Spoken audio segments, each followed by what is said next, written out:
नमस्कार मित्रों, मैं जितेंद्र वैष्णव प्रभात क्लासेज के ऑनलाइन प्लेटफॉर्म पर आपका हार्दिक स्वागत करता हूं, अभिनंदन करता हूं। आज हम एक महत्वपूर्ण टॉपिक पर चर्चा करेंगे। महत्वपूर्ण टॉपिक यह रहेगा, वर्तमान में अगर देखा जाए तो विद्यार्थियों के कमेंट इतने आ रहे हैं कि सर हम नई भूगोल पढ़ें, ये जो जियोग्राफी में परिवर्तन हुआ है वो नए सिरे से पढ़ें या फिर जो हमने पहले पुरानी भूगोल के रूप में पढ़ रखा है वह पढ़ें। तो इसी पर आज चर्चा होगी कि हमें किस प्रकार से भूगोल का अध्ययन करना है, भूगोल में क्या क्या परिवर्तन हुआ है जो आगामी परीक्षाओं के लिए महत्वपूर्ण हो सकता है। तो सबसे पहले उन विद्यार्थियों के कमेंट के बारे में बात करते हैं जिन्होंने ये पूछा है कि सर जो सितंबर अक्टूबर में जो एग्ज़ाम है उसमें जो परिवर्तनशील, हम ये कह सकते हैं कि जो परिवर्तन हुआ है भूगोल में वह नई वाली भूगोल आएगी या जो पुरानी जो हम पिछले 6 महीने से या 1 साल से तैयारी कर रहे हैं वह भूगोल के प्रश्न पूछे जाएंगे। तो आज हम सबसे पहले इसी पर चर्चा करेंगे, राजस्थान भूगोल में क्या पढ़े। आज का हमारा यही थंबनेल कह सकते हैं, यही टॉपिक कह सकते हैं। तो पढ़ने के बारे में अगर बात किया जाए, हाँ, अगर इन नए जिलों के निर्माण से, जो नए जिलों का सर्जन हुआ है उनके निर्माण से भूगोल में परिवर्तन हुआ है। हम ये कह सकते हैं कि सर्वाधिक अगर कोई प्रभावित विषय है तो वह भूगोल है। लेकिन इससे कला एवं संस्कृति भी अछूती नहीं रही है। भूगोल के बाद में जो अधिक परिवर्तन हुए हैं वह कला एवं संस्कृति में है, और इतिहास में भी कुछ क्षेत्रों में कहीं ना कहीं पर परिवर्तन हुआ है। जब जहां पर हम राजस्थान के 33 जिले पढ़ते थे, अब वहां पर हम 50 जिले पढ़ेंगे, तो यह तो स्वाभाविक है कहीं ना कहीं परिवर्तन होगा। तो भूगोल के परिदृश्य में अगर हम देखें कि क्या परिवर्तन हुआ है, हमें किस प्रकार से पढ़ना है, तो यहाँ पर मैं आपको बता दूं कि अब जब नोटिफिकेशन जारी हो चुका है, सरकारी गजट में इसकी घोषणा हो चुकी है कि नए जिलों का निर्माण हो गया है और नए जिलों के निर्माण की प्रक्रिया शुरू हो गई है। सभी हम बात कर सकते हैं, उनकी तहसीलों का वर्गीकरण हो गया है, उनके उपखंड का वर्गीकरण हो गया है। तो अब जो हम पढ़ेंगे वो नई भूगोल ही पढ़ेंगे। पुरानी भूगोल की अगर हम बात करते हैं उसमें परिवर्तन किस प्रकार से हुआ है, हम उदाहरण के बारे में देखते हैं। कुछ अब हम यहाँ पर कुछ मोटे मोटे प्रश्नों के रूप में चर्चा करेंगे कि भाई किस प्रकार से कैसा परिवर्तन हुआ है? उसके बाद में हम देखेंगे किस प्रकार से हमें इस भूगोल का अध्ययन करना होगा। तो मैं आपको बता दूं, ये हमारा नवगठित जिलों के बाद में सबसे हम ये कह सकते हैं पहला वीडियो है हमारे यहाँ पर। तो हम इस पर तैयारी कर रहे हैं। जब 5-7 घंटे की तैयारी के साथ में मैं आपके सामने नए नए वीडियो लेकर के आऊँगा नई भूगोल के लिए, और जो नए जिलों का निर्माण हुआ है उस पर हम चर्चा करेंगे किस प्रकार से पढ़ना है। मैं भी यहाँ पर 4-5 घंटे की मेहनत के बाद में आपके सामने एक वीडियो लेकर के आता हूँ, आप भी वहाँ पर पढ़ोगे। लेकिन जब हम यहाँ पर हमारी एनर्जी खर्च करेंगे, उससे कहीं ज़्यादा अगर आप पढ़ने बैठोगे तो उससे कहीं ज़्यादा एनर्जी है आपकी वहाँ पर खर्च होगी। तो आपको भी पढ़ना होगा और कहीं ना कहीं पर हमारी जो वीडियो है, हमारी जो क्लासें हैं, उनका भी सहारा लेना होगा। मैं कोशिश यह करूंगा कि जो नए जिलों के निर्माण हुए हैं उनको सरल रूप से किस प्रकार के आपके सामने पेश कर सकूं। ठीक है। तो विद्यार्थियों के कई प्रकार ये प्रश्न रहे हैं कि सर अब क्या करना है, भूगोल को तो हमने नए जिलों के निर्माण के बाद में पढ़ा ही नहीं है, अब किस प्रकार से पढ़ें, क्या पुरानी भूगोल जो हमने पढ़ी है वो निरर्थक रहा है।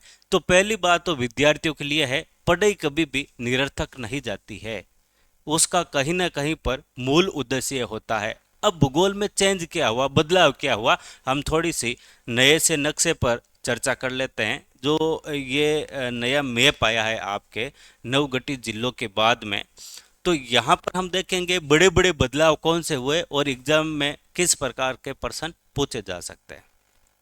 अब जैसे परिवर्तन क्या हुआ है, जिले परिवर्तन हुए हैं, क्षेत्रफल कतई परिवर्तन नहीं हुआ है। क्षेत्रफल वो का वह रहा। राजस्थान का जो हम कह सकते हैं क्षेत्रफल था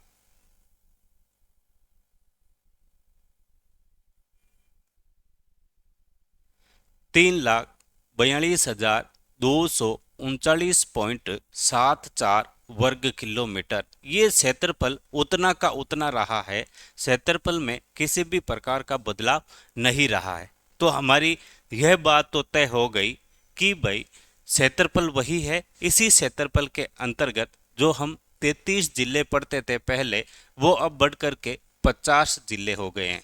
7 संभाग पढ़ते थे, वो अब बढ़ करके 10 संभाग हो गए हैं। मोटे मोटे तौर पर प्रश्नों के बारे में हम चर्चा करते हैं। तो अब नए जिलों का निर्माण हुआ है, हम भी नया पढ़ रहे हैं, आप भी नया पढ़ोगे, और एग्जामिनर होगा जो प्रश्न देगा वो भी कहीं ना कहीं पर नए सोर्स लेकर ही प्रश्न बनाएगा। जैसे एग्जाम्पल के तौर पर हम बात करते हैं, जैसे यहाँ पर चंबल नदी के बारे में बात कर लें। चंबल नदी का जो प्रवाह है, लंबाई उसकी उतने की उतनी रहेगी, सतही जल उसका उतना का उतना रहेगा, सहायक नदियां उसकी वो की वो रहेगी। परिवर्तन होगा तो किस में होगा? जिले में। अब पहले कौन से जिले में जाती थी, अब कौन से नए जिले में जाती है, ये परिवर्तन होगा।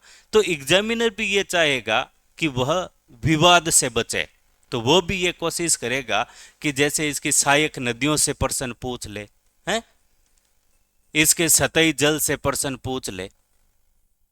ठीक है, वो भी नहीं चाहेगा कि बढ़ती विवादों में घिरे और किसी भी प्रकार के प्रश्न पर विवाद हो।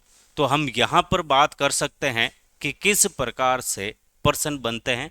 और जैसे बहुत बड़ा अगर हम कह सकते हैं कि कोई बहुत ही बड़ा है, अगर कोई चर्चित विषय होगा या चर्चित जिला होगा, उसके बारे में प्रश्न बनेंगे। जैसे यहाँ पर जैसलमेर में किसी भी प्रकार का बदलाव नहीं हुआ है, तो क्षेत्रफल की दृष्टि से आज भी सबसे बड़ा जिला जैसलमेर ही होगा। आज भी सबसे बड़ा जिला कौन सा होगा? जैसलमेर ही होगा। अब जो हम पहले यहाँ पर पढ़ते थे धौलपुर, राजस्थान का सबसे छोटा जिला धौलपुर के बारे में हम बात करते थे। अब ये धौलपुर सबसे छोटा नहीं रह करके दूदू सबसे छोटा जिला हो जाएगा। तो ये एक बहुत बड़ा फैक्टर है, यहां से प्रश्न पूछा जा सकता है। ठीक है, सबसे बड़ा जिला कौन सा है, सबसे छोटा जिला कौन सा है। खनिजों की स्थिति के बारे में परिवर्तन हो गया है। खनिज पहले कौन से जिले में होते थे, अब कौन से जिले में हो जाएंगे। रिफाइनरी की अगर हम बात करते हैं, तो जैसे पहले पूछा जाता था कि भाई कौन से जिले में है, अब इसके परिवर्तन से नए जिले में है। तो यहाँ पर कुछ बड़े बड़े बदलाव हुए। अब मैं जो नए जिलों के बारे में बात करेंगे, जो हमारा वीडियो आएगा, हम प्रत्येक जिले के बारे में चर्चा करेंगे और क्या परिवर्तन हुआ, ये पहले कौन से जिले में था, अब कौन से जिले में है, अब हमें तैयारी किस प्रकार से करनी है, इसे कौन से जिले में पढ़ना है, इस जिले के निर्माण। जैसे यहाँ पर एक बड़ा प्रश्न और यहाँ पर हम चर्चा कर लेते हैं। पहले पाकिस्तान के साथ में रेड क्लिफ लाइन पर अगर बात करते थे तो 4 जिले थे, लेकिन नवीन जिलों के निर्माण के साथ ही अंतर्राष्ट्रीय सीमा पर स्थित जिलों की संख्या 5 हो जाएगी। कितनी हो जाएगी? 5 हो जाएगी। तो ये बहुत बड़ा बदलाव है। तो यहां से प्रश्न पूछा जा सकता है, यहां सबसे बड़ा सबसे छोटा से प्रश्न पूछा जा सकता है, हैं? कितने जिलों में हम ये कह सकते हैं कि बदलाव हुआ और कितने जिलों में नहीं हुआ, ऐसे प्रश्न पूछे जा सकते हैं। कौन सी समिति थी, है, इन जिलों के नव निर्माण के लिए किस समिति का गठन किया गया था, है? और ऐसे राजस्थान के हम ये कह सकते हैं कि 3 जिले ऐसे हैं जो 2 साथ नाम के साथ जाने जाते हैं। जैसे यहाँ पर है खेरतल, अलवर से ही बनकर बना है खेरतल तिजारा, है, ये 2 नामों के साथ में जाना चाहता है, खेरतल तिजारा। एक ये यहाँ पर कोटपूतली बहरोड, और एक यहाँ पर नागौर से हम ये कह सकते हैं अलग होकर के बना है डीडवाना कुचामन। ये 3 जिले ऐसे हैं जो 2 नामों के साथ में जाने जाते हैं। यहाँ पर खेरतल तिजारा हो जाएगा, कोटपूतली बहरोड होगा, डीडवाना कुचामन होगा। तो यहाँ पर कहीं ना कहीं पर तो है एक बहुत बड़ा बदलाव हुआ है जियोग्राफी में। अब आप जब भी पढ़ेंगे नई वाली जियोग्राफी पढ़ेंगे, एग्जाम में नए प्रश्न भी पूछे जा सकते हैं और शर्तियां नए प्रश्न ही पूछे जाएंगे। जब मैंने आपको पहले ही बता दिया है कि कुछ परिवर्तन हुआ है नवीन जिलों के निर्माण के साथ ही, तो संभवतः हम ये कह सकते हैं नए प्रश्न पूछे जाएंगे और पूछे भी जाने चाहिए, क्योंकि जब पूरी की पूरी जियोग्राफी तथा पूरा का पूरा क्षेत्र यहाँ पर परिवर्तन, ये पूरा का पूरा जो जिलों की संख्या में परिवर्तन हो गया है, तो यहाँ पर निश्चित ही नई भूगोल से ही प्रश्न पूछे जाएंगे। अभी आगामी परीक्षाओं में जैसे आरएस की परीक्षा है, कृषि पर्यवेक्षक की परीक्षा है ये जो हम ये कह सकते हैं एक आने वाली भर्ती है एनिमल अटेंडर, पशु परिचर, उस भर्ती में की दृष्टि से भी देखा जाए तो यहाँ पर ये जो नए बदलाव की हम ये कह सकते हैं भूगोल है और यहीं से प्रश्न पूछे जाएंगे। लेकिन कुछ कुछ क्षेत्रों में हम ये कह सकते हैं कुछ एक परिवर्तन हो गया। आप इसे बहुत बड़ा नहीं मान करके एक छोटे से क्षेत्र के रूप में लेंगे। किस प्रकार से कि जो हमने पहले पढ़ा है उसी ज्ञान को हम नए ज्ञान में तब्दील करेंगे। कहीं ना कहीं पर तो हम आगे ही हैं। जिन विद्यार्थियों ने पढ़ाई शुरू नहीं की है उनसे तो जो हमने पहले पढ़ रखी है, हमारे कंसेप्ट क्लियर हो रखे हैं, उन्हीं से तो हम कहीं ना कहीं पर आगे हैं। तो मैं आपके साथ में ऑल द बेस्ट के साथ में यही कहना चाहता हूँ, तैयारी रखें। नई भूगोल मैं आपके सामने वीडियो लेकर आता रहूँगा, आपके सामने हाजिर होता रहूँगा।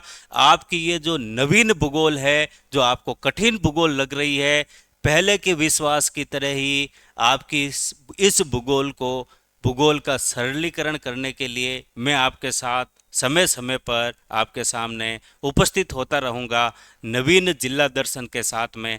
तब तक के लिए साथियों, जय हिंद, जय भारत।